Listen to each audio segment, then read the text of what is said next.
Hello friends, welcome to defence matrix. तो photos release करी गई हैं इंडियन नेवी द्वारा, जहां पर देखा जा सकता है आईएनएस मोरमुगाव ब्रह्मोस मिसाइल को फायर कर रहा है अपने वेपन ट्रायल्स के दौरान। तो आईएनएस मोरमुगाव विशाखापट्टनम क्लास का दूसरा डिस्ट्रॉयर है, जिसे पिछले साल दिसंबर में ही इंडियन नेवी की सर्विस में कमीशन किया गया था। तो जैसा कि हम जानते हैं, विशाखापट्टनम क्लास के अंतर्गत 4 डिस्ट्रॉयर बनाए जाने हैं, जिसमें पहला विशाखापट्टनम है, फिर मोरमुगाव, फिर इम्फाल और लास्टली सूरत। तो कुछ ही दिनों पहले हमने ये रिपोर्ट किया था कि इम्फाल के जो सी ट्रायल्स हैं ये चालू हो चुके हैं और इसको इस साल के अंत तक सर्विस में कमीशन कर लिया जाएगा। वहीं पर सूरत की बात करें तो सूरत अगले साल यानी कि 2024 में नवंबर-दिसंबर के आसपास कमीशन कर लिया जाएगा इंडियन नेवी की सर्विस में, और 2024 तक चारों के 4 विशाखापट्टनम क्लास के जो डिस्ट्रॉयर्स हैं ये इंडियन नेवी की सर्विस ज्वाइन कर चुके होंगे। तो विशाखापट्टनम क्लास के जो डिस्ट्रॉयर्स हैं ये फिलहाल के लिए इंडियन नेवी के सबसे कैपेबल डिस्ट्रॉयर्स हैं, पर इनका जो मेन रोल है ये एंटी सबमरीन, एंटी शिप और एंटी सरफेस वॉरफेयर है। बाकी एयर डिफेंस के नाम पर ये self defence surface to air missiles carry करते हैं, जिसमें वीएलएस लॉन्चर्स में 4x8 की कॉन्फ़िगरेशन में 32 बराक 8 या फिर एमआर सैम मिसाइल्स ये कैरी करते हैं, जो कि 80 किलोमीटर के मैक्सिमम रेंज में टारगेट को इंटरसेप्ट करने में सक्षम है। बाकी ऑफेंसिव रोल में एंटी सरफेस वॉरफेयर के लिए और एंटी शिप वॉरफेयर के लिए इनके द्वारा 8x2 की कॉन्फ़िगरेशन में 16 BrahMos anti ship missiles carry करी जाती हैं। वहीं पर एंटी सबमरीन वॉरफेयर के लिए फुल साइज यानी कि 533 मिलीमीटर के 4 टोरपीडो ट्यूब लॉन्चर्स दिए गए हैं। बाकी RBU 6000 anti submarine rocket launchers यहाँ पर 2 के नंबर में दिए गए हैं और 2 हेलीकॉप्टर्स ये एक बार में कैरी करने में सक्षम है, जो कि अगेन एंटी सबमरीन वॉरफेयर के लिए यूज किए जा सकते हैं। बाकी एंटी सबमरीन वॉरफेयर के लिए यहाँ पर बो माउंटेड सोनार को दिया गया है, जो कि हमसा NG है और बेल द्वारा डेवलप किया गया है। वहीं पर जो टोड एरे सोनार है, ये ऐसा कहा जाता है कि नागिन एक्टिव टोड एरे सोनार इसमें दिया गया है, पर चीज़ें क्लियर नहीं है। मोस्ट प्रोबेबली ये एक्टिव टोड एरे सोनार को लैक करता है। बाकी एयर सर्च रडार के लिए यहाँ पर ELM 2248 MF स्टार रडार दिया गया है, जो कि S बैंड की फ्रीक्वेंसी में काम करता है और 400 किलोमीटर की रेंज में एयर टारगेट्स को स्कैन करने में सक्षम है। बाकी ये शिप्स को भी ट्रैक करने में सक्षम है। साथ ही साथ यहाँ पर एक X band surface search radar भी दिया गया है, जो कि टर्मा स्कैंटर 6002 है। बाकी यहाँ पर एक L band air search radar भी है, जो कि बेल का RAWL-02 है, जो कि जर्मन LW-08 का एक वर्जन है। तो ये जो विशाखापट्टनम क्लास के डिस्ट्रॉयर्स हैं ये कैपेबल तो काफ़ी हैं, पर जैसा कि हमने डिस्कस किया, ये anti submarine warfare, anti ship warfare और एंटी सरफेस वॉरफेयर के लिए कैपेबल है। ये खुद को बचाने लायक ही है। वहीं पर अगर आप इसे वेस्टर्न डिस्ट्रॉयर से कंपेयर करेंगे, एग्जाम्पल के लिए अगर हम आर्लेबर्ग क्लास के डिस्ट्रॉयर को इसके कंपैरिजन में डालें, वहाँ पर आपको 90 से 96 सेल VLS लॉन्चर मिल जाते हैं, जहाँ से सरफेस टू एयर मिसाइल्स और surface to surface missiles launch करी जा सकती हैं। साथ ही साथ एंटी बैलिस्टिक मिसाइल लॉन्च करी जा सकती हैं।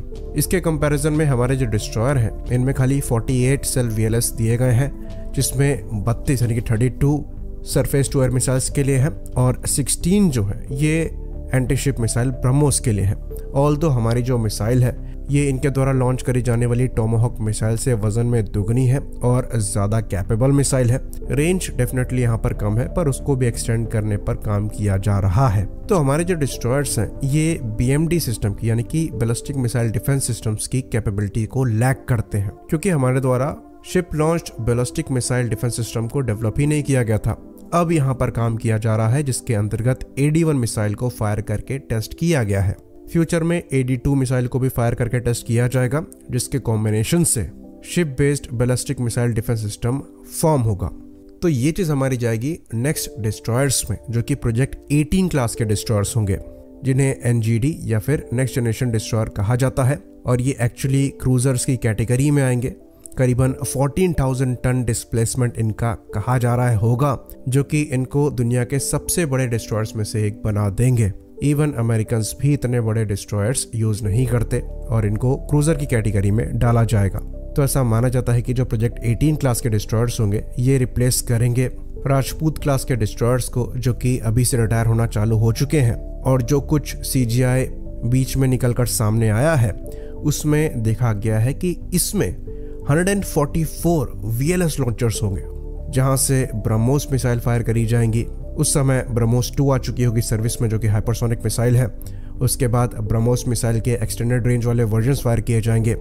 साथ में यहाँ से AD-1 और AD-2 BMD मिसाइल्स फायर करी जाएंगी और ER-SAM को भी फायर किया जाएगा, जो कि 150 किलोमीटर के अराउंड की मैक्सिमम इंटरसेप्शन रेंज देने में सक्षम होंगी।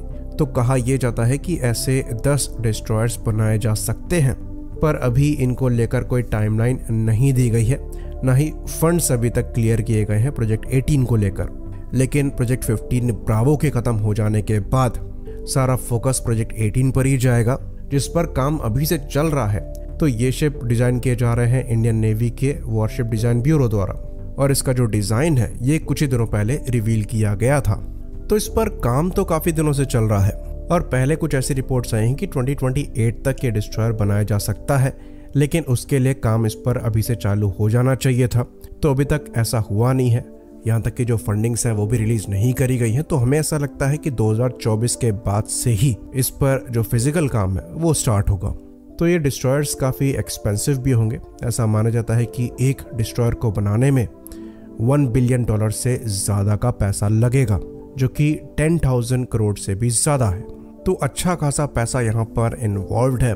और जैसे कि हम जानते हैं इंडियन नेवी वैसे ही INS विक्रांत क्लास के एक और एयरक्राफ्ट कैरियर के साथ जा रही है, तो वहाँ पर भी अच्छा खासा पैसा लगने वाला है। तो ये देखने वाली बात होगी कि इसको लेकर फंड्स कब रिलीज किए जाते हैं और ये प्रोग्राम फिजिकली स्टार्ट होता है।